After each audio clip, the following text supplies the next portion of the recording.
മഹത്വാനും പരിശുദ്ധനുമാകുന്ന ഞങ്ങളുടെ ദൈവമേ,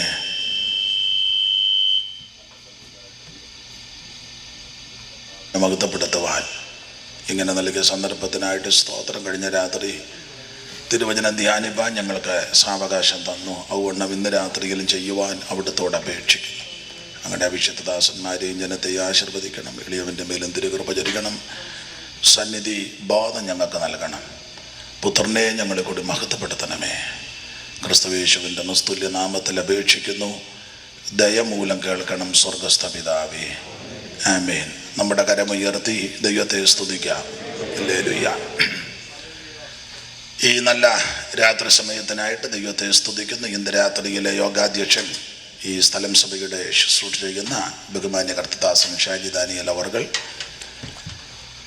ഈ ഫെലോഷിപ്പിൻ്റെ ക്രിസ്ത്യൻ പെന്തിക്കോസ്ത് ഫെലോഷിപ്പിൻ്റെ ചുമതല വഹിക്കുന്ന ബാന്യ കർത്തദാസൻ സൈമൺ പാസ്റ്റർ, മറ്റ് കർത്തദാസന്മാർ, വിശേഷിച്ച് നന്ദിവാചകം പറഞ്ഞ യോയി തുമ്പമൺ അവർകൾ, ആദരണീയരായ എല്ലാ കർത്തദാസന്മാർ, അതിഥികളായി നാട്ടിൽ നിന്ന് ശുശ്രൂഷയ്ക്കോടെ വന്ന ബഹുമാന്യ കർത്തദാസന്മാർ, ഈ രാത്രി യോഗത്തിൽ സംബന്ധിക്കുന്ന ബഹുമാന്യരായ ദൈവകുഞ്ഞുങ്ങൾ, അനുഗ്രഹിക്കപ്പെട്ടതായ ഗായക സംഘം, ഈ ശുശ്രൂഷകൾ പകർത്തിക്കൊണ്ടിരിക്കുന്ന അതിന് ചുമതല വഹിക്കുന്ന കർത്തദാസൻ, അങ്ങനെ എല്ലാ പ്രിയപ്പെട്ടവർ, അതിൻ്റെ പിമ്പിൽ അധ്വാനിച്ച എല്ലാ ദൈവകുഞ്ഞുങ്ങൾ, വിശേഷിച്ച് ഈ ശുശ്രൂഷയ്ക്ക് എന്നെ ക്ഷണിച്ച ചുമതലപ്പെട്ട എല്ലാ പ്രിയപ്പെട്ടവർ ഏവർക്കും യേശുക്രിസ്തുവിൻ്റെ നിസ്തുല്യമുള്ള നാമത്തിൽ ഈ സന്ധ്യയിൽ വന്ദനം. എല്ലാ പ്രിയപ്പെട്ടവരെയും ദൈവം ഇന്ന് രാത്രിയിലും അനുഗ്രഹിക്കട്ടെ. പരിചിതരായ അനേകരുണ്ട്. അവരെ എല്ലാവരെയും ഓർത്ത് ദൈവത്തെ സ്തുതിക്കുന്നു. വാത്സല്യ കുഞ്ചായനും ഒക്കെ നാട്ടിൽ വന്നപ്പോൾ വീട്ടിൽ വന്നു. ദൈവം അനുഗ്രഹിക്കട്ടെ. ഇന്നലെ പ്രാർത്ഥനയിൽ സഹായിച്ച സണ്ണി താഴാമ്പള്ള അവർക്ക് കുടുംബം ഓർത്ത് ദൈവത്തെ സ്തുതിക്കുന്നു. കഴിഞ്ഞ പ്രാവശ്യം ഡിട്രോയിറ്റ് വന്നപ്പോൾ ഞങ്ങൾക്കൊന്നിച്ചായിരിക്കാൻ ചില ദിവസങ്ങൾ ദൈവം സാവകാശം നൽകി. എല്ലാറ്റിനായിട്ടും ദൈവത്തെ സ്തുതിക്കുന്നു. എല്ലാവരെയും ദൈവം അനുഗ്രഹിക്കട്ടെ. സമയം അതിക്രമിച്ചിട്ടുണ്ടല്ലോ, അതുകൊണ്ട് തിരുവചനത്തിൽ നിന്ന് ചില കാര്യങ്ങൾ ഇന്ന് രാത്രിയിൽ നമുക്ക് ചിന്തിക്കാം. ഇന്നലെ ഓർപ്പിച്ച് പ്രാർത്ഥിച്ചതുപോലെ തൊണ്ടയ്ക്ക് അതിയായ ബുദ്ധിമുട്ടുണ്ട്. അതുകൊണ്ട് ശബ്ദമെടുത്ത് സംസാരിക്കാനും പാടാനും ഒക്കെ വളരെ പ്രയാസം. പ്രാർത്ഥിക്കണമെന്ന് വീണ്ടും ഓർപ്പിക്കുന്നു. എല്ലാവരെയും ദൈവം അനുഗ്രഹിക്കട്ടെ. വായിച്ച വേറെ ഭാഗം ഒരിക്കൽ കൂടി വായിച്ച് സഹായിച്ചാട്ടെ. ഞാൻ എന്നോടുകൂടെ എന്റെ സിംഹാസനത്തിൽ ഇരിപ്പാൻ വരം നൽകും. ഒരിക്കൽ കൂടി കരമുയർത്തി ദൈവത്തെ മഹത്വപ്പെടുത്താം. ശക്തിയോടെ ദൈവത്തെ സ്തുതിച്ചാട്ടെ. ദേവകൾ വണങ്ങിടും ദീനദയാലുവേ, ദേവകൾ വണങ്ങിടും ദീനദയാലുവേ, സദയമി നമ്മെ കാക്കും സൽഗുണ സിന്ധുവേ, സദയമി നമ്മെ കാക്കും സൽഗുണ സിന്ധുവേ, ഭജിക്കുക നീ നിത്യം യേശു മഹേശനെ, ഭജിക്കുക നീ നിത്യം യേശു മഹേശനെ, യേശു മഹേശനെ നഗനി വാദനെ, യേശു മഹേശനെ നഗനി വാദനെ, ഭജിക്കുക നീ നിത്യം യേശു മഹേശനെ, ഭജിക്കുക നീ നിത്യം യേശു മഹേ.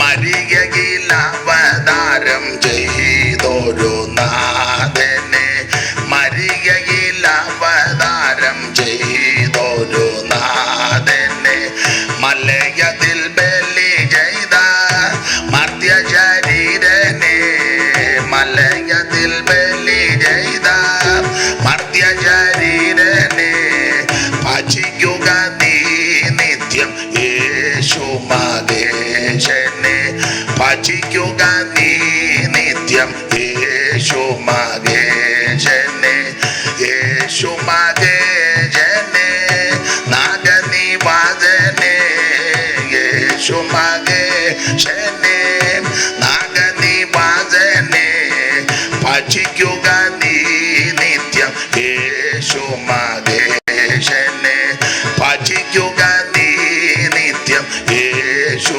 മഹേശനെ, ദേവകൾ വണങ്ങിടും ദീനദയാലുവേ, ദേവകൾ വണങ്ങിടും ദീനദയാലുവേ. സദയമീ നമ്മെ കാക്കും സൽഗുണ ചിന്തുവേ, സദയമീ നമ്മെ കാക്കും സൽഗുണ സിന്ധുവേ, സദയമീ നമ്മെ കാക്കും സൽഗുണ സിന്ധുവേ, സദയമീ നമ്മെ കാക്കും സൽഗുണ സിന്ധുവേ. ഭജിക്കുക നീ നിത്യം യേശു മഹേശനെ, ഭജിക്കുക നീ നിത്യം യേശു മരികയിൽ അവതാരം ചെയ്തോരോ നാഥനെ, മരികയിൽ അവതാരം ചെയ്തോരോ നാഥനെ. മലയതിൽ ബലി ചെയ്ത മധ്യശരീരനെ, മലയതിൽ ബലി ചെയ്ത മധ്യശരീരനെ, മലയതിൽ ബലി ചെയ്ത മധ്യശരീരനെ, മലയതിൽ ബലി ചെയ്ത മധ്യശരീരനെ. ഭജിക്കുക നീ നിത്യം യേശു മഹേശനെ, ഭജിക്കുക നീ നിത്യം യേശു മഹേശനെ, യേശു മഹേശനെ, നാഗനിവാസനെ, യേശു മഹേശനെ, നാഗനിവാസനെ, യേശു മഹേശനെ, നാഗനിവാസനെ, യേശു മഹേശനെ, നാഗനിവാസനെ. ഭജിക്കുക നീ നിത്യം യേശു മഹേശനെ, ഭജിക്കുക നീ നിത്യം യേശു മഹേശനെ. എല്ലാ പ്രിയപ്പെട്ടവരെയും ദൈവം വീണ്ടും അനുഗ്രഹിക്കട്ടെ. വെളിപ്പാട് പുസ്തകം 3-ാം അധ്യായത്തിന്റെ 21-ാം വാക്യത്തിന്റെ പ്രാരംഭ പദമാണ് കുറുവാക്യമായിട്ട് ഇന്നലെ വായിച്ചത്. ജയിക്കുന്നവന് ഞാൻ എന്നോടുകൂടെ എൻ്റെ സിംഹാസനത്തിൽ ഇരിപ്പാൻ വരം നൽകും. എന്തിനെയൊക്കെ ജയിക്കണം? അതാണ് നാം ദൈവകൃപയിൽ ശരണപ്പെട്ട് ചിന്തിപ്പാനിരുന്നത്. 1-2 വാചകത്തിലൊന്ന് പരിചയപ്പെടുത്തി തിരുവചനത്തിൽ നിന്ന് ചിന്തിക്കാം. ഈ സ്ഥലത്ത് വരുവാൻ ദൈവം നൽകിയ കൃപയ്ക്കായിട്ട് ദൈവത്തിന് സ്തോത്രം. ഇന്നലെ ഓർപ്പിച്ചതുപോലെ മാനുഷികമായി യാതൊരു യോഗ്യതയുള്ള ആളല്ല, ദൈവത്തിൻ്റെ വലിയ കൃപ. അനേക ദൈവകുഞ്ഞുങ്ങളുടെ പ്രാർത്ഥനയാലും ദൈവത്തിൻ്റെ വലിയ കൃപയാൽ ഇന്ന് വരെ നിൽക്കുവാൻ ദൈവം ഭാഗ്യം തന്നു. ഓരോ പ്രാവശ്യവും ശുശ്രൂഷയ്ക്ക് നിൽക്കുമ്പോൾ ദൈവത്തിന് ഉള്ളം കൊണ്ടും അല്ലാതെ ഇവക്ക് ദൈവത്തിന് മഹത്വം കൊടുക്കാൻ പല കാരണമുണ്ട്. അതിൽ ഒരു കാരണം സമയക്കുറവുകൊണ്ട് പറയാം. നിങ്ങൾക്കറിവുള്ള കാര്യമാണ്. എന്നേക്കാൾ കഴിവുള്ള, കരുത്തുള്ള, ശ്രേഷ്ഠതയുള്ള, സൗന്ദര്യമുള്ള, ജ്ഞാനമുള്ള, അല്ലെങ്കിൽ നമ്മേക്കാൾ ജ്ഞാനമുള്ള, കരുത്തുള്ള, ശക്തിയുള്ള, ബലമുള്ള, സൗന്ദര്യമുള്ള ദൈവദൂതന്മാർ ഈ ശുശ്രൂഷ ചെയ്യുവാൻ ആഗ്രഹിച്ചു. ദൈവം കൊടുത്തില്ല. ജ്ഞാനമില്ലാതിരുന്ന, സൗന്ദര്യമില്ലാതിരുന്ന, കരുത്തില്ലാതിരുന്ന, യോഗ്യതയില്ലാതിരുന്ന എനിക്കും നിങ്ങൾക്കും ദൈവം ഭാഗ്യം നൽകി. അതോർത്ത് ദൈവത്തിന് സ്തോത്രം. പൗലോസിന്റെ ഭാഷയിൽ പറഞ്ഞാൽ അവൻ ഞങ്ങളെ പുതിയ നിയമത്തിന്റെ ശുശ്രൂഷകന്മാർ ആക്കി ഈ ശുശ്രൂഷ ഫലമേൽപ്പിച്ചു. എന്തിനാ ഈ ശുശ്രൂഷ ഫലമേൽപ്പിച്ചത്? നമ്മൾ വിശ്വസ്തരെന്ന് ദൈവം കണ്ടതുകൊണ്ട്. അതുകൊണ്ട് സഹപടന്മാരായ ദൈവദാസന്മാരോടും ശുശ്രൂഷ ചെയ്യുന്ന പ്രിയപ്പെട്ടവരോട് ഓർപ്പിക്കട്ടെ, ഏൽപ്പിച്ച ശുശ്രൂഷ വിശ്വസ്തയോടെ ചെയ്തോണം. അറിവുള്ള കാര്യങ്ങളായി പറഞ്ഞു തരുന്നത്, എങ്കിലും സന്ദർഭം വന്നുകൊണ്ട് മുഖം നോക്കരുത്, പണം നോക്കരുത്, പ്രതാപം നോക്കരുത്, സംഘടന നോക്കരുത്, അങ്ങ് ഇന്ന് കണക്ക് കൊടുക്കേണ്ടതാണ്. ഇന്നൊരു കാര്യം അങ്ങ് പോകുന്നുണ്ടേ മതി. ദൈവത്തിന് മഹത്വം. എല്ലാവരെയും ദൈവം അനുഗ്രഹിക്കട്ടെ. ധാരാളം സഹോദരങ്ങൾ ഇവിടെ കസേരയില്ലാതെ നിങ്ങൾക്ക് കേൾക്കാമല്ലോ. പുറകിരിക്കുന്നവർ ഒരു പ്രതികരണമൊന്നും കാണുന്നില്ല. അങ്ങ് പുറകിലൊക്കെ ദൈവം അനുഗ്രഹിക്കട്ടെ. എല്ലാ പ്രിയപ്പെട്ടവരെയും ദൈവം അനുഗ്രഹിക്കട്ടെ. ഇന്നലെ ഓർപ്പിച്ചല്ലോ മുഖവരയായിട്ട് ചില കാര്യങ്ങൾ വെളിപ്പാട് പുസ്തകത്തെയാണ് നമ്മൾ ചിന്തിക്കുന്നത്. എൻ്റെ വീട് പേരിനോട് ചേർത്ത് ഷാജി പാസ്റ്റർ പറഞ്ഞ കാവാലം.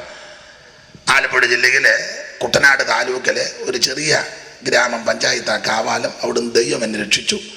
ഇവിടെ എംസ് കുട്ടിച്ചാൻ കാവാലമുണ്ട്, വേറെ 1-2 പേരുണ്ട്, അവരെ കണ്ടില്ല. ഒരു ചെറിയ പഞ്ചായത്ത്, വെള്ളത്താൽ ചുറ്റപ്പെട്ട സ്ഥലമാണ്. ആ സ്ഥലത്ത് നിന്ന് ഞങ്ങളെ ചിലരെ ദൈവം വിളിച്ച് വേർതിരിച്ചു.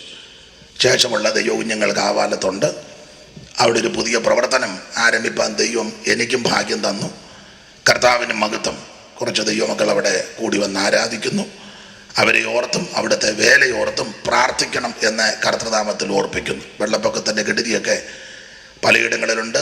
കുട്ടനാട്ടുകാരെ സംബന്ധിച്ച് വെള്ളപ്പൊക്കം അത്ര വലിയ ഭീകരതയല്ല, കാരണം എല്ലാ വർഷവും വെള്ളം പൊങ്ങുന്നതാണ്. പൊങ്ങിയില്ലെങ്കിലാണ് പ്രശ്നം. പിന്നെ കഴിഞ്ഞ പ്രാവശ്യത്തെ വെള്ളം അല്പം രൂക്ഷമായിരുന്നു. ഇപ്രാവശ്യവും വെള്ളം പൊങ്ങി. കർത്താവിന് മഹത്വം.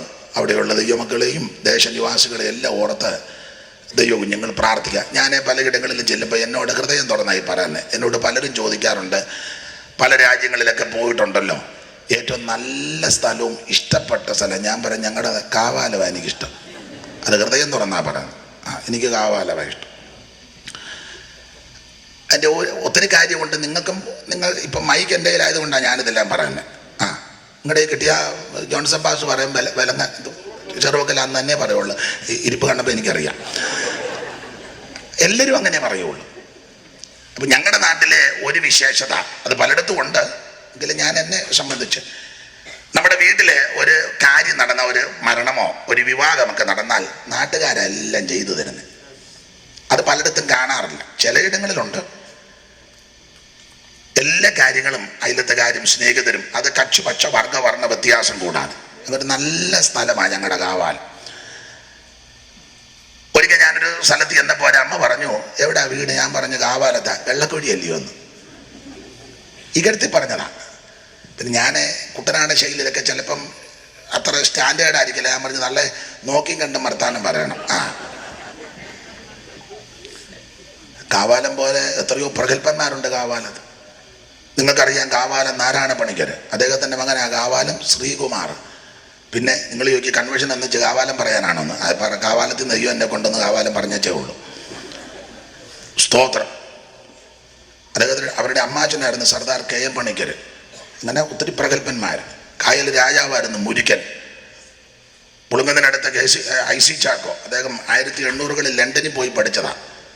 ഭൂഗർഭശാസ്ത്രത്തെ പറ്റി അഗാധ പാണ്ഡിത്യമാണ്. അങ്ങനെ പ്രഗത്ഭന്മാരുണ്ട്. അപ്പം ഞാനിത് സൂചിപ്പിച്ചത്, കായൽ രാജാവായിരുന്നു മുരിക്കൻ. 3 കായൽ പുള്ളിയുടെ സ്വന്തമായിരുന്നു, പിന്നെ വേറെ ഇഷ്ടം പോലെ. പക്ഷെ അവർക്കാർക്ക് ഇത് വെളിപ്പെടുത്തി കൊടുത്തില്ല. പോഷനാകുന്ന എനിക്ക് ദൈവം ഈ സത്യം വെളിപ്പെടുത്തി. യേശു ക്രിസ്തുവിനെ അറിയുവാൻ, ആരാധിക്കുവാൻ, സ്നേഹിപ്പാൻ ദൈവം എനിക്ക് ഭാഗ്യം നൽകി. അതുകൊണ്ട് ഞങ്ങളുടെ ദേശത്തെയും ആ നാട്ടിലുള്ള ദൈവകുഞ്ഞുങ്ങളെയും ഒക്കെ ഓർത്ത് ദൈവകുഞ്ഞുങ്ങൾ പ്രാർത്ഥിക്കണമെന്ന് പ്രാരംഭത്തിൽ ഓർപ്പിക്കുന്നു. ദൈവം നിങ്ങളെ എല്ലാവരെയും അനുഗ്രഹിക്കട്ടെ. വായിച്ച തിരുവചനം വെളിപ്പാട് പുസ്തകം 3-ാം അധ്യായത്തിന്റെ 21-ാം വാക്യം. ജയിക്കുന്നവന് എന്തിനെയൊക്കെ ജയിക്കണം. ഇന്നലെ മുഖവരയായിട്ട് ചില കാര്യങ്ങൾ പറഞ്ഞുകൊണ്ട് ആ ഭാഗത്തേക്ക് പോകുന്നില്ല. 7 കൂട്ടം കാര്യങ്ങളെയാ ജയിക്കേണ്ടത്. അത് പ്രാരംഭത്തിലൊന്ന് സൂചിപ്പിക്കുക. 7 സഭയോടുള്ള ബന്ധത്തിൽ. എല്ലാ ഭാഗവും പ്രസംഗിപ്പാൻ സമയം ഇല്ലെന്ന് എനിക്ക് നല്ല ബോധ്യമുണ്ട്. ചിന്തിക്കാവുന്നിടത്തോളം ഭാഗം ചിന്തിക്കാം. സാധാരണ ചിലർ പറയാറുണ്ട് 7 പോയിന്റ് അങ്ങ് പറയാൻ. നിങ്ങൾക്ക് എന്നേക്കാൾ കൂടുതൽ പോയിന്റ് അറിയാം. അതുകൊണ്ട് ഞാൻ എടുത്ത ഒരു 7 പോയിന്റ് അതിൽ പറയാവുന്നത് സമയത്തോളം പറയാം. 1, കള്ളയപ്പോസ്തലന്മാരെ കണ്ടുപിടിച്ച് ജയിക്കണം. 2, സാത്താന്റെ ആഴങ്ങളെ ജയിക്കണം. 3, സാത്താന്റെ പള്ളിക്കാരുടെ ദൂഷണങ്ങളെ ജയിക്കണം. 4, ബിലയാമിന്റെ ഉപദേശത്തെ ജയിക്കണം. 5, നിക്കലോവിയ ഉപദേശത്തെ കണ്ടുപിടിച്ച് സഭയിൽ നിന്ന് തുരത്തി മാറ്റി അതിൻ്റെ മേൽ ജയമെടുത്തോണം. 6, ഇസബേലിലെ ശക്തികൾ സഭയിൽ ഭരണം നടത്തുന്നു, പലരെ ഉപദേശിക്കുന്നു, അതിനെ ജയിക്കണം. 7, സാത്താന്റെ ആഴങ്ങളെ ജയിക്കണം. ഈ വിഷയങ്ങൾ സംസാരിപ്പാനാ ഞാൻ ദൂതുമെല്ലാം ഒരുക്കി പ്രാർത്ഥിച്ചു വന്നതും പകലുമൊക്കെ ഹൃദയത്തിൽ ഇങ്ങനെ ജാഗരിച്ചിരുന്നത്. ഇതാ വിഷയം. അതെല്ലാം പറയാൻ ഒക്കത്തില്ലെന്ന് എനിക്ക് നല്ല ബോധ്യമുണ്ട്. എങ്കിലും അത് എന്തോ കാര്യമാണെന്ന് പിന്നീട് തെറ്റിദ്ധാരണ വരാതിരിക്കാനാണ് മുന്നേ അങ്ങ് പറഞ്ഞത്. അപ്പോൾ സഭയോടും കർത്താവ് ദൂത് പറയുമ്പോൾ ആ ദൂതിന്റെ ശൈലി അത് ഇന്നലെ ഓർപ്പിച്ചല്ലോ. ഒന്ന്, കർത്താവ് തന്നെ ഒന്ന് പരിചയപ്പെടുത്തി. രണ്ട്, അഭിനന്ദിക്കേണ്ട കാര്യം അഭിനന്ദിക്കും. മൂന്ന്, നന്നായിട്ട് വിവേചിക്കും. നാല്, ആക്ഷേപങ്ങൾ വല്ല ഉന്നയിക്കാനുണ്ടെങ്കിൽ സൂക്ഷം കർത്താവ് ആക്ഷേപിച്ചിരിക്കും. അടുത്തത് മുന്നറിയിപ്പ് കൊടുക്കും. ആറ്, പ്രബോധനങ്ങൾ കർത്താവ് കൊടുക്കും. ഏഴ്, പ്രതിഫലമുണ്ട് അതും പറയും. അത് ഈ 7 സഭയോടുള്ള ബന്ധത്തിൽ പഠിച്ചാൽ, ശാന്തമായിട്ട് മനസ്സിൽ നമ്മൾ വായിച്ചാൽ, ധ്യാനിച്ചാൽ നമുക്കത് മനസ്സിലാകും. എല്ലാ ഭാഗത്തേക്കും പോകുന്നില്ല. ഇന്നലെ ഓർപ്പിച്ചല്ലോ. ഒന്ന്, കർത്താവ് തന്നെ ഒന്ന് പരിചയപ്പെടുത്തി. ആ പരിചയപ്പെടുത്തിയാൽ നമ്മൾ ഇന്നലെ ഒറ്റ വാക്കി ചിന്തിച്ചല്ലോ. നിങ്ങളോട് സംസാരിക്കുന്ന, ദൂത് പറയുന്ന, ആലോചന പറയുന്ന, നിങ്ങളെ രക്ഷിച്ച് വീണ്ടെടുത്ത് വിടുവിച്ച ഞാൻ വിശ്വസ്തനായ ദൈവമാണ്. ഇവിടെ എല്ലാവരും ഒന്നല്ലെങ്കിൽ മറ്റൊരു വിഷയത്തിൽ അവിശ്വസ്തരായി ജീവിക്കുമ്പോൾ നമുക്ക് വേണ്ടി രക്തം ചിന്തി നമ്മെ വീണ്ടെടുത്ത് നമുക്ക് വേണ്ടി ജീവനെ തന്ന നമ്മുടെ കർത്താവ് വിശ്വസ്തൻ. Praise the lord. രണ്ട്, അഭിനന്ദനമാണ്. ദുർഗതിയോ ഗതികേടോ ലബോദിക്കുക സഭയെ അഭിനന്ദിക്കാനൊന്നുമില്ല. കാരണം അഭിനന്ദിക്കേണ്ടതായ ഒരു കാര്യവും സഭയിൽ ഇപ്പം ഇല്ല. കാരണം മറ്റു സഭകളെ കർത്താവ് അഭിനന്ദിച്ചു. അത് നമ്മൾ ഇന്നലെ ചിന്തിച്ചല്ലോ. 2-ാം അധ്യായത്തിന്റെ 6-ാം വാക്യത്തിലും 3-ാം അധ്യായത്തിന്റെ 4-ാം വാക്യത്തിലും ഉടുപ്പ് മലിനമാകാത്ത കുറെ പേര് സർദീസിലുണ്ട്. എഫെസോ സഭയോട് പറഞ്ഞ് നെക്കിലോവരുടെ നടപ്പ് പകയ്ക്കുന്നു എന്നൊരു നന്മ നിനക്കുണ്ട്. അപ്പോൾ അഭിനന്ദിക്കേണ്ട കാര്യം കർത്താവ് അഭിനന്ദിക്കും, അഭിനന്ദിച്ചിട്ടുണ്ട്. അടുത്തത്, കർത്താവ് സഭയെ നന്നായിട്ട് വിവേചിക്കും. നന്നായിട്ട് വിവേചിച്ചിട്ട് കർത്താവ് പറഞ്ഞു, നീ ശീതവാനുമല്ല ഉഷ്ണവാനുമല്ല. വിവേചിക്കുക. നാടൻ ഭാഷയെ മനസ്സിലാകുന്ന ഭാഷയെ പറഞ്ഞ ശീതവാനുമല്ല ഉഷ്ണവാനുമല്ല. പാട്ടിപ്പം കൊണ്ട് വ്യത്യസ്തമായിട്ട് അങ്ങ് പറയാം, മനസ്സിലായി. ചൂടുവെള്ളമല്ല തണുത്തോ വെള്ളമല്ല, പിന്നെ വാട്ടവെള്ളം, വാട്ട പെന്തിക്കോസ്. കൈയൊന്നും പൊക്കണ്ട. ചൂടാണോ അതുമല്ല. പണ്ട് വിയത്തമ്പിച്ചാൻ പണ്ട് പറഞ്ഞ് കേട്ടിട്ടുണ്ട്, കിണറാന്നോ അതുമല്ല, കുളമാണോ അതുമല്ല, കൊളറ്. ഞങ്ങൾ ഒരിക്കലെ ഒരു ട്രെയിൻ യാത്ര ചെയ്തു. എൻ്റെ ഒരു സ്നേഹിതനുണ്ട് ഇവിടെ, സെൽവിച്ചാൻ വന്നിട്ടുണ്ട്, അദ്ദേഹത്തിൻ്റെ അനുജൻ സുജന്.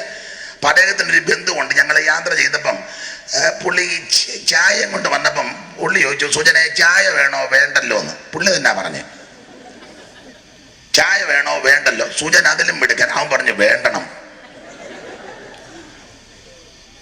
അപ്പൊ കിണറുമല്ല കുളമല്ല കുളറ്, അല്ലെങ്കിൽ വേണ്ടണം. ശീതവാനുമല്ല ഉഷ്ണവാനുമല്ല, ശീതോഷ്ണവാൻ. നന്നായിട്ട് വിവേചിക്കുക. ഇന്ന് രാത്രി എന്നെ നിങ്ങളെ നന്നായിട്ട് വിവേചിക്കുന്നൊരു കർത്താവുണ്ട്. ആ ഭാഗത്തേക്ക് ഞാൻ പിന്നെ വരുന്നുണ്ട്. സ്തോത്രം. അടുത്തത്, കർത്താവ് മുന്നറിയിപ്പ് കൊടുത്തു.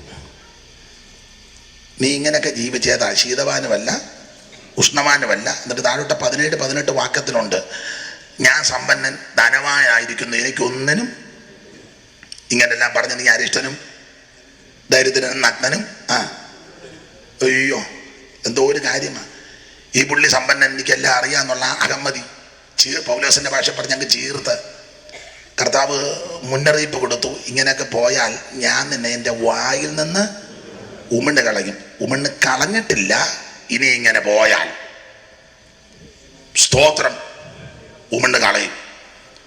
ഇന്ന് രാത്രി കൂടപ്പെട്ട ദൈവകുഞ്ഞുങ്ങളോട് ദൂത് പറയുകയാണ്, ഇപ്പോഴത്തെ ഈ രീതി അനുസരിച്ച് പോയാൽ പലരെയും ദൈവം ഉമിണ് കളയും. മടങ്ങി വരാൻ, അനുദപിക്കുവാൻ, മനസ്താപപ്പെടുവാൻ, യഥാസ്ഥാനപ്പെടുവാൻ ദൈവം നമുക്ക് അവസരം തരിക. ആ അവസരം ഒരിക്കലും നഷ്ടപ്പെടുത്തി കളയരുത്. കർത്താവിന് മഹത്വം. മുന്നറിയിപ്പ് കർത്താവ് തരിക. ആ ഭാഗത്തേക്കെല്ലാം ഞാൻ പോകുന്നില്ല. ഒടുവിലായിട്ട് കർത്താവ് പറഞ്ഞു, ഇങ്ങനെയൊക്കെ പ്രമാണത്തിൽ നിന്നാൽ, വ്യവസ്ഥ പ്രകാരം നിന്നാൽ, ജയിച്ചു വന്നാൽ ഞാൻ എന്നോടുകൂടി എന്റെ സിംഹാസനത്തിൽ ഇരിപ്പാൻ വരം നൽകും. ആ ഭാഗം അങ്ങനെ അങ്ങ് വിടട്ടെ. എനിക്ക് ആ ഭാഗത്തൊക്കെ നിന്ന് ധാരാളം സംസാരിച്ചേക്കുള്ള നദിയായ ആഗ്രഹം ഉണ്ടെങ്കിലും നിൽക്കുന്നില്ല. എന്തിനെയൊക്കെ ജയിക്കണം?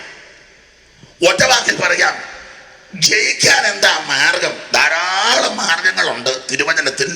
അതിന് ഏറ്റവും നല്ല ശ്രേഷ്ഠമായ ഒരു മാർഗം ഇതേ ഉള്ളൂ: ജയിച്ചവന്റെ കൂടെ നിന്നോണം.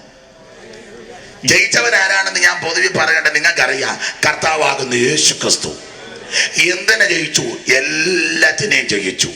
സ്തോത്ര. ഒടുവിൽ മരണത്തെയും ജയിച്ച് അവൻ മരണത്തിന്റെ അധികാരിയാകുന്ന പിശാചിനെ തന്റെ മരണത്താൽ പരാജയപ്പെടുത്തി മരണഭീതികളിൽ അടിമപ്പെട്ട് കിടന്ന എന്നെയും നിന്നെയും രക്ഷിച്ച് അവൻ മരണത്തെ ജയിച്ച ഒരുവനേ ഉള്ളൂ, നസറായനാകുന്ന യേശു ക്രിസ്തു. ഇന്ന് രാത്രിയിലും ആ കർത്താവ് നമ്മുടെ നടുവിലുണ്ട്. അതുകൊണ്ടാണ് പൗലോസ് ഉറപ്പിച്ചിരിക്കുന്നത്, നമ്മുടെ കർത്താവാകുന്ന യേശു ക്രിസ്തു മുഖാന്തരം നമുക്ക് ജയം തരുന്ന ദൈവത്തിന് സ്തോത്രം. ഇന്ന് രാത്രി ജീവിതത്തിൽ പരാജയത്തിന്റെ പടുകുടിയിൽ കിടക്കുന്ന ആരെങ്കിലും ഉണ്ടെങ്കിൽ, ആത്മഹത്യ പരിഹാരമല്ല, നാടുവിടുന്ന പരിഹാരമല്ല, ഒളിച്ചിരിക്കുന്ന പരിഹാരമല്ല, വേദപുസ്തകത്തിന്റെ ഭാഷ പറഞ്ഞാൽ സാമാന്യങ്ങളുടെ ഇടയിൽ പോയി പ്രാർത്ഥിക്കുന്നത് പരിഹാരമല്ല, അവൻ മറ്റ് ആരും അറിയരുതെന്ന് ഓർത്ത് അവൻ ഓടി ഒളിക്കുന്നത് പരിഹാരമല്ല. പരിഹാരം യേശുവിന്റെ അടുക്കലുണ്ട്.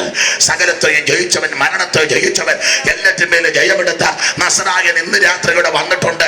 ആ കർത്താവിന്റെ തൃപ്പാദപീഠത്തിൽ അനുതാപത്തോടെ കടന്നു വന്നാൽ നിന്റെ പരാജയത്തെ മാറ്റി ദൈവം നിനക്ക് ജയം തരും.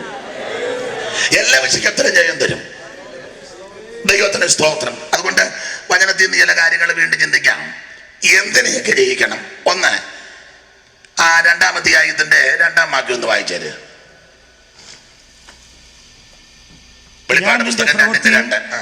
ഞാൻ നിന്റെ പ്രവൃത്തിയും പ്രയത്നവും സഹിഷ്ണുതയും കൊള്ളരുത്തവരെ നിനക്ക് സഹിച്ചുകൂടാത്തതും അപ്പോസ്തലന്മാർ അല്ലാതിരിക്കെ തങ്ങൾ അപ്പോസ്തലന്മാർ എന്ന് പറയുന്നവരെ നീ പരീക്ഷിച്ചു കള്ളന്മാർ എന്ന് കണ്ടതും. അപ്പൊ ഒറ്റവാക്കി പറഞ്ഞ കള്ള അപ്പോസ്തലന്മാരെ കണ്ടുപിടിച്ച് ജയിച്ചോണം. അവരെയും അവരുടെ വിഷയങ്ങളെയും അവരുടെ പ്രവൃത്തികളെയും ഒക്കെ കണ്ടുപിടിച്ച് ജയിക്കണം. അതിനെങ്ങനെ ജയിക്കണം? തിരുവചന പ്രകാരം പരിശോധിച്ചാൽ മതി. ആരാണ് അപ്പോസ്തലൻ? നമുക്ക് എല്ലാവർക്കും അറിയാം, അയക്കപ്പെട്ടവരാ. ഒരു രാത്രി മുഴുവൻ നമ്മുടെ കർത്താവ് പ്രാർത്ഥിച്ച 12 പേരെ തിരഞ്ഞെടുത്തത്. തന്നോട് കൂടെ ഇരുപ്പാൻ, ഭൂതങ്ങളെ പുറത്താക്കുവാൻ, രോഗികളുടെ മേൽ കൈവച്ചാൽ അവർക്ക് സൗഖ്യം വരുവാൻ, ദൈവത്തിന്റെ വചനം പ്രസംഗിപ്പാൻ കർത്താവ് ഇവരെ തിരഞ്ഞെടുത്തു. അപ്പോസ്തലന്റെ ലക്ഷണം തിരുവചനത്തിലുണ്ട്: അത്ഭുതങ്ങളാലും അടയാളങ്ങളാലും. അപ്പോസ്തലൻ വന്നാൽ അത്ഭുതങ്ങളും അടയാളങ്ങളും നടന്നതായിട്ടാണ് തിരുവചനത്തിൽ. ഇന്ന് ചില നോട്ടീസുകളിലൊക്കെ ധാരാളം അപ്പോസ്തലന്മാരെന്ന് പേരൊക്കെ വെക്കാറുണ്ട്. ലക്ഷണമൊന്നും ഇപ്പൊ പറയുന്നില്ല. അപ്പോസ്തലൻ അയക്കപ്പെട്ടവൻ. ഞങ്ങളെ ബൈബിൾ സ്കൂളിൽ പഠിപ്പിച്ചപ്പം പാസ്റ്റർ മാത്യുശമ്പൽ പാസ്റ്റർക്കൊക്കെ അറിയാം. PG മാത്യു സാറിൻ്റെ ഫാദറിലോ ഉണ്ടായിരുന്ന MT മാത്യു, മൈക്ക് മത്തായച്ചൻ എന്ന അപരനാമത്തിൽ അറിയപ്പെടുന്ന അനുഗ്രഹിക്കപ്പെട്ട കർത്തദാസൻ, ഞാനും അറിയാം, എൻ്റെ അധ്യാപകനും കൂടായിരുന്നു. അപ്പൊ അച്ഛനൊരിക്കലെ വചനം അപ്പോസ്തലൻ എന്ന വാക്കിൻ്റെ അർത്ഥം, അപ്പോൾ ഒരു കൂടെ പഠിച്ചൊരു സഹോദരൻ ദേശിക്കനാണ്. പുള്ളി പറഞ്ഞ്, ഞാൻ മിക്കപ്പോഴും പറയാറുണ്ട്, അപ്പോൾ സ്ഥലം വാങ്ങുന്നവനാണ് അപ്പോസ്തലൻ. പുള്ളിയുടെ വ്യാഖ്യാനമാണ്. പൊടിരസം പറയുന്ന ആളാണ്. നിങ്ങളെ പോലെ ഞങ്ങൾ വന്ന് ചിരിച്ചു, പക്ഷെ ഇപ്പോ അത് ഏതാണ്ട് പരമാർത്ഥത്തിൽ വന്നിരിക്കുക.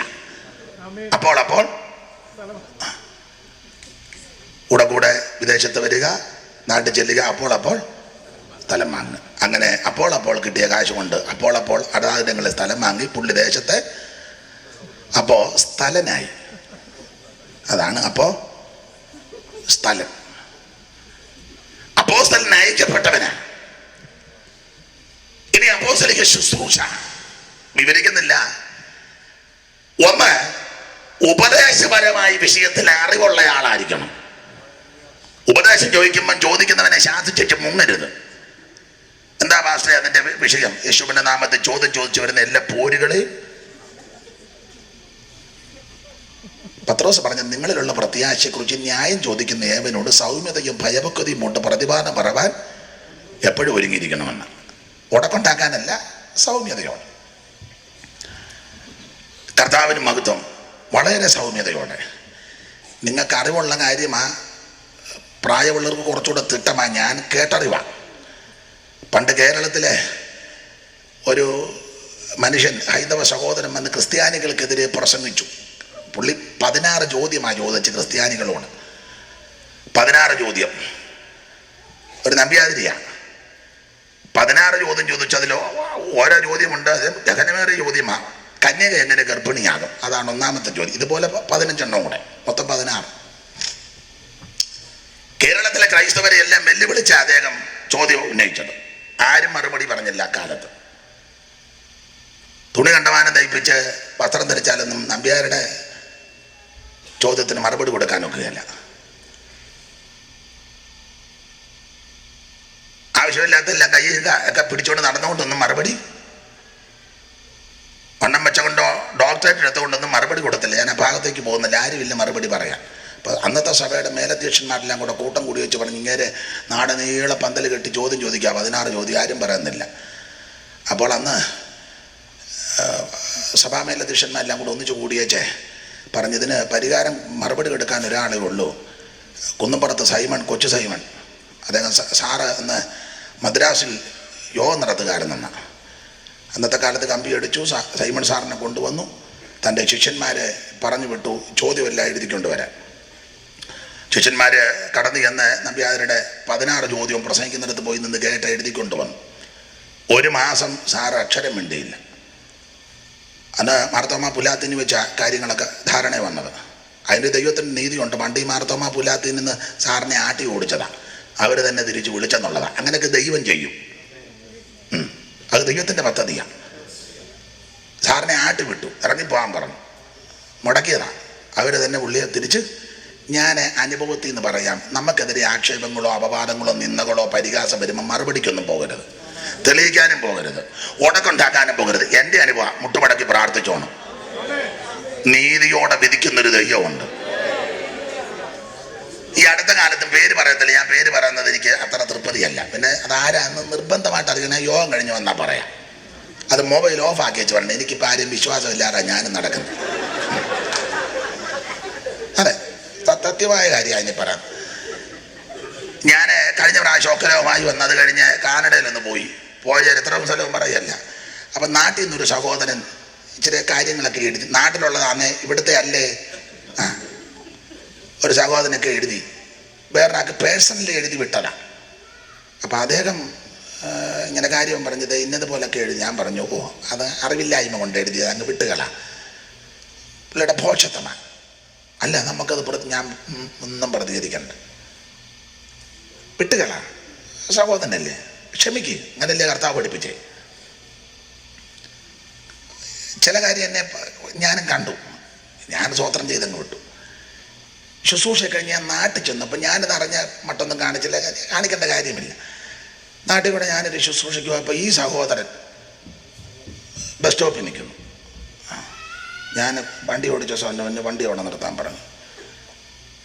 വണ്ടി നിർത്തി കൈ കൊടുത്തു. സ്തോത്രം. എന്തുകൊണ്ട് മോനെ എന്നേക്കാൾ അല്പം ഇളയതാ, എന്തുകൊണ്ട് മോനെ വിശേഷം? ഒന്നുമില്ല ചാ, നമ്മുടെ ശൈലി അതാണല്ലോ. കണ്ടോ ആ മണ്ടം പാര വെച്ചിട്ട് കാണുന്നത്. കാരണം ഈ ദൈവം തമ്പുരാൻ ഈ ചിറിക്ക് അസ്ഥി വെച്ചിട്ടില്ല. ഇത് വെച്ച് വിടുകാരനെ ചിരിക്കാനൊക്കത്തില്ല. നമ്മളെ എല്ലാം ദൈവത്തിന് നന്നായിട്ട് അറിയാമല്ലോ. കുഞ്ചായ തപ്പി നോക്കിയാൽ ചെറിക്ക് അസ്ഥി ഉണ്ടോ? ഇല്ല. ഉണ്ടോ? ചിരി ആ ഇരിപ്പുമൊക്കെ കണ്ടോ? അസ്ഥി വെക്കാത്തതുകൊണ്ടാ. അത് ദൈവത്തിനറിയാം. അസ്ഥി വെക്കാന്ന് വലിയ ബുദ്ധിമുട്ടാച്ചിരിക്കാൻ. അപ്പം ഞാൻ ചോദിച്ചു, എന്തുകൊണ്ട് മോനെ? എന്തുകൊണ്ടാ ചാ? ഞാൻ പറഞ്ഞു, വളരെ സന്തോഷം. എവിടെ പോകുന്നു? ഇന്നടത്തോട്ട് പോകാം. ഞാനതില്ല, വണ്ടിയിലോട്ട് കയറാൻ പറഞ്ഞു. എഴുതിയത് എന്തിനാന്ന് ചോദിച്ചില്ല, ഒരു ഭാവം ഞാനൊന്നും പറഞ്ഞു. ഇപ്പോൾ ഇതുവരെ കയറാൻ പറഞ്ഞു. കയറി വിശേഷമൊക്കെ തിരക്കി സ്തോത്രമെല്ലാം പറഞ്ഞു. വളരെ സന്തോഷം. അവിടെ കൊണ്ടിറക്കി. പിന്നെ അങ്ങനെ എന്തിനാ പച്ചയ്ക്ക് പറയുന്നത്? ഇനി പറഞ്ഞേക്കാം. എന്നാ സ്തോത്രാഴ്ചയും കൊടുത്തു. നാളെയും ചെയ്യും. ഞാൻ പഠിച്ച പ്രമാണവും കർത്താവ് കാണിച്ചതും തിന്മയെ തിന്മ കൊണ്ടല്ല, നന്മ കൊണ്ട് ചോദിക്കണം. നിനക്കെതിരെ ആക്ഷേപങ്ങളും എതിരുകളും പോരാട്ടങ്ങളും വരെ മറുപടിക്ക് പോകരുത്, വഴക്കുണ്ടാക്കരുത്, കേസിന് പോകരുത്, തിരിച്ചറിയരുത്, തിരിച്ച് പ്രതികരിക്കരുത്. അവൻ സകലതും പരിഹരിക്കുന്ന ഒരുവൻ ഉയരത്തിലുണ്ട്. മുട്ടുമടക്കി പ്രാർത്ഥിക്കണം. തക്ക സമയത്ത് ദൈവം അത്ഭുതം ചെയ്തോളൂ. എന്നേക്കാൾ നന്നായിട്ട് അനുഭവം ഞാനുള്ളവരാ നിങ്ങൾ പലരും. അപ്പൊ സാറിനെ പണ്ട് പുലാത്തിൽ നിന്ന് ഇറക്കി വിട്ടതാ. അവര് തന്നെ തിരിച്ചു വിളിച്ചു. എന്തിനേറെ വിസ്തരിക്കാൻ നേരമില്ല. സാറ് ശിഷ്യന്മാരെ പറഞ്ഞു വിട്ടു, പോയി കേട്ടേച്ച് വരാൻ പറഞ്ഞു. അവർ പോയി കുറിച്ചെടുത്ത് 16 ചോദ്യം സാറിൻ്റെ കൊണ്ട് കൊടുത്തു. 1 മാസം സാറ് മിണ്ടിയില്ല. അപ്പം വീണ്ടും വിളിച്ചു, എന്താ ഇതിനാ ഖണ്ഡനം നടത്താത്തത്? അപ്പം ഈ 1 മാസം കൊണ്ട് സാറ് ഈ പുരാണങ്ങളെല്ലാം ഹൃദിസ്ഥമാക്കി. 10-18 പുരാണം ഉണ്ടല്ലോ, അത് മുഴുവൻ സാറ് ഹൃദിസ്ഥമാക്കി. എന്നുവെച്ചാൽ 18 ഖണ്ഡന പ്രസംഗം. അധികം വിവരിക്കുന്നില്ല. നിങ്ങളും പറയും അനുഗ്രഹിക്കപ്പെട്ട കൺവെൻഷൻ ഞങ്ങൾ നടത്തിയ ഞങ്ങേര് സൈമൺ സാറിനെ പറഞ്ഞേച്ച് പോയി യേശുവിനെ പറ്റി. അതുകൊണ്ട് ഞാനങ്ങ് അടങ്ങുക. സാറ് ചോദ്യം ചോദിക്കാൻ പറഞ്ഞ് 2 പേരും നേർക്ക് നിന്ന് 16 ചോദ്യം ഇങ്ങോട്ട് ചോദിച്ചു. 16 എണ്ണത്തിനും സൗമ്യമായി, അത് പറയാനാ, ഭക്തിയോടെ സൗമ്യമായിട്ട് 16നും മറുപടി കൊടുത്തു. എന്നുവെച്ചാൽ ഒരു 32 ചോദ്യം അങ്ങോട്ടും ചോദിച്ചു. ഒരെണ്ണത്തിന് മറുപടി പറഞ്ഞില്ല. അവസാനം കയ്യിലൊരു ഗ്രന്ഥക്കെട്ടും ഉണ്ടായിരുന്നെന്നാ. ഇതെന്നോട് പറഞ്ഞു തന്നത് സാറിൻ്റെ സന്തതസഹചാരിയായിട്ട് നടന്ന ഒരു അപ്പച്ചനുണ്ടായിരുന്നു, മരിച്ചുപോയി. ഞാൻ 25 കൊല്ലം മുമ്പ് കാണാൻ ചെല്ലുമ്പോൾ 10-98 വയസ്സുണ്ട്. കുറമല മത്തായിച്ചൻ അച്ചാനാ എന്നോട് പറഞ്ഞത്. അച്ചാൻ വന്ന് ചെറുപ്പമാണ്. 32 ചോദ്യം അങ്ങോട്ട് ചോദിച്ചു, ഒരെണ്ണത്തിന് മറുപടി കൊടുത്തില്ല. ഒരു ഗ്രന്ഥക്കെട്ടുമായിട്ട് ഇറങ്ങിയ ഉടനെ സാർ അങ്ങോട്ട് ചെന്ന് കൈക്ക് കയറി പിടിച്ച് കെട്ടിപ്പിടിച്ച് ഒരു ചുംബനം കൊടുത്തു. അതാ ഭക്തന്മാരുടെ ലക്ഷണം. പിന്നെ സാറ് നിമിഷകവിയല്ലേ, ഒരു പാട്ട് വെക്കുക, ഉടനെ ഞങ്ങൾ പാടി. ഇതൊന്ന് നിർത്താന്നേ അങ്ങനെ ആ പാട്ട് വേണം, കാരണം അത് മാത്രം എടുത്തിട്ട് അമ്മാനെ പാടും. നോക്കത്തില്ലല്ലോ. നിങ്ങൾ രാവിലെ ആരാധന ആരംഭിക്കും, മറ്റൊരു വൈകിട്ട് രണ്ടിടത്ത് ഞാൻ വന്ന് കാണുന്നില്ല. അപ്പൊ ഈ ഓത്തരാഴ്ച കിട്ടും പുതിയൊരു വേലയാണെന്നല്ല. സാറും പാടിയ പാട്ട് നമുക്കെല്ലാം മനപ്പാട്ടമാണ്. വേല എന്ന് ചൊല്ലി വേലയില്ലാത്ത പോലെ നാടുപാടും ദൂരം ഇരുട്ടില്ല കേട്ടോ. വേല എന്ന് ചൊല്ലി വേലയില്ലാത്ത പോലെ നാടുപാടും ദൂരമുള്ള കാല ചൂപിച്ചേരെ കൊണ്ടുവാ നീ ഈ പാട്ടിക്കേട്ടെ കൊണ്ടുവാ. അസലായി കാട്ടിക്കണം, ഡ്രസ് നന്നായിരിക്കണം. അസലായി കാട്ടിക്കണം, ഡ്രസ് നന്നായിരിക്കണം. വസ്തു തന്നെ ദൈവമെന്ന് തീർത്തു വയ്ക്കും ശരന്മാരെ. കൊണ്ടുവാ നീ ഈ പാട്ടിക്കേട്ടെ കൊണ്ടുവാ. അപ്പോൾ കർത്താവിന്റെ ദാസന്മാർ അപ്പോസ്തലന്മാർ ഉപദേശകരായ വിഷയത്തിൽ അറിവ് വേണം. 2 സഭയിൽ അഭിപ്രായ വ്യത്യാസങ്ങൾ വന്നാൽ പിരിയിപ്പിക്കുകയല്ല, ഒന്നിപ്പിക്കണം. അറിയാമല്ലോ, വിസ്തരിക്കേണ്ട ആദിമസഭയിൽ പ്രശ്നം യവനായ സ്ത്രീകളും എബ്രായ സ്ത്രീകളും പ്രശ്നം രൂക്ഷമായി. വിഷയങ്ങൾ അപ്പോസ്തലന്മാരുടെ അടുത്തെത്തി. മേശമേലുള്ള വിഷയം 2 ആശയമാണ് മേശയ്ക്ക് കൊടുത്തിരിക്കുന്നത്. 1 ഭക്ഷണ വിഷയം, 2 ധനപരം. നമുക്ക് ഇഷ്ടവും മനസ്സിലാകുന്ന കാര്യം പറഞ്ഞാൽ ഭക്ഷണം നൽകുക. അപ്പോൾ അവർ പറഞ്ഞു, ഇത് ദിനംപ്രതിയുള്ള ശുശ്രൂഷയിൽ ഉപേക്ഷയായിട്ട് വിചാരിക്കുന്നു. അവിടെ ഞങ്ങൾ യവനായ സ്ത്രീകൾ ഇന്നലെ ഒരു കമ്മിറ്റി കൂടി, എഴുതിയിട്ടില്ലെങ്കിൽ ആശയം കമ്മിറ്റി കൂടി. ഞങ്ങളുടെ സഹോദരിമാരുടെ ബില്ല് പാസ്സാക്കി. അയക്കുവാ ഇപ്പം വിളമ്പുന്നവരാരും വിളമ്പണ്ട, അടുത്ത ആഴ്ച പത്രോസന്. അപ്പൊ പത്രോസ് പറഞ്ഞത് പദമുണ്ട്, ദൈവവചനം ഉപേക്ഷിച്ച് മേശമേലെ ശുശ്രൂഷിക്കുന്നത് ഞങ്ങൾക്ക് വിഹിതമല്ല. അതുകൊണ്ട് നിങ്ങളുടെ ഇടയ്ക്ക് നിന്ന് ജ്ഞാനവും നല്ല സാക്ഷ്യവും, അതായത് നല്ല സാക്ഷ്യം എന്നുള്ളത് എടുത്ത് പറയേണ്ടതാണ്. ജ്ഞാനവും നല്ല സാക്ഷ്യവും പരിശുദ്ധാത്മ നിറവുള്ള 7 പേരെ തെരഞ്ഞെടുക്കട്ടെ. അവര് മേശമേൽ ശുശ്രൂഷിക്കട്ടെ. അടുത്ത മനഃപാഠമാണ്. ഞങ്ങളോ പ്രാർത്ഥനയിലും വചന ശുശ്രൂഷയിലും ഉദ്ധരിക്കും. എന്തിനേറെ ആ പ്രശ്നം പരിഹരിച്ചു കൊടുത്തു. അതാ അപ്പോസ്തലിക ശുശ്രൂഷ. സഭയിൽ കലക്കമുണ്ടാക്കുകയല്ല, ഭിന്നിപ്പുണ്ടാക്കുകയല്ല, കുത്തിത്തിരിപ്പുണ്ടാക്കുകയല്ല, പക്ഷം പിടിക്കുകയല്ല, കക്ഷി ചേർക്കുകയല്ല, പ്രശ്നങ്ങൾ പരിഹരിച്ച് ഒന്നിപ്പിക്കണം. അതാ അപ്പോസ്തലിക ശുശ്രൂഷ. അപ്പൊ ഇങ്ങനെയുള്ള കള്ളയപ്പോസ്തലന്മാരെ ഇതിന് വിപരീതമായി പ്രവർത്തിക്കുന്ന കള്ളയപ്പോസ്തലന്മാരെ അവരുടെ പ്രവർത്തനങ്ങളെയൊക്കെ കണ്ടുപിടിച്ച് ദൈവകുഞ്ഞുങ്ങൾ ജയിക്കണം. അങ്ങനെ ജയിച്ചു വന്നാൽ അവന്റെ കൂടെ സിംഹാസനത്തിൽ ഇരിക്കാം.